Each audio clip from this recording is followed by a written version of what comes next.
with John Chancellor and David Brinkley. Tonight, Monday, May 2nd, reporting from the NBC News Center in New York. Good evening. President Carter said today that the welfare system is worse than we thought and will have to be totally scrapped.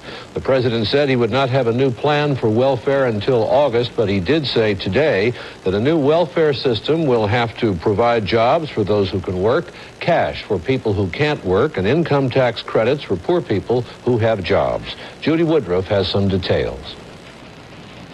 During the campaign, Jimmy Carter talked often of reforming the welfare mess his first year in office.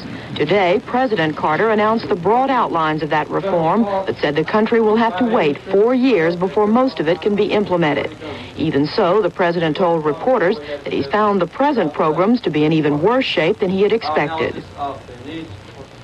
They are still overly wasteful, capricious, and subject to almost inevitable fraud. The most important unanimous conclusion is that the present welfare program should be scrapped entirely and a totally new system should be implemented. One of the worst problems, the president said, is that the present system gives people no incentive to get a job or work full-time.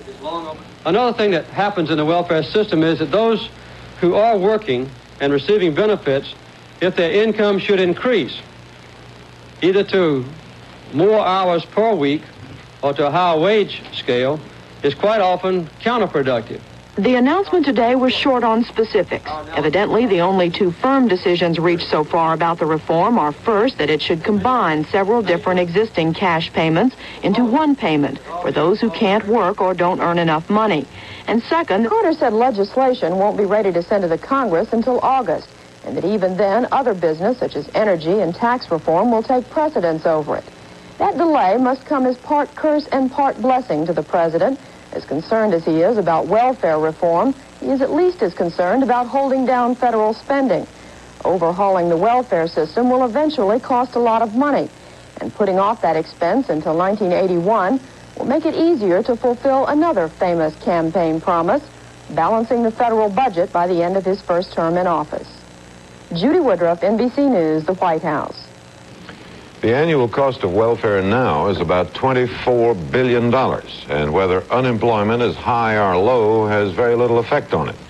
And a very high percentage of the money never reaches the poor, but instead goes for overhead and administration. Other news coming along, the Supreme Court says, yes, you can put a sign in the front yard. Our special, a report on the war in the Sahara Desert.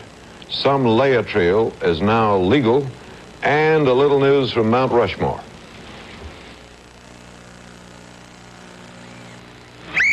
It doesn't cramp my style. It doesn't cramp my style. What doesn't cramp my style?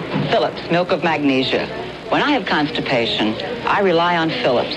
It really works, and it doesn't interfere with my day.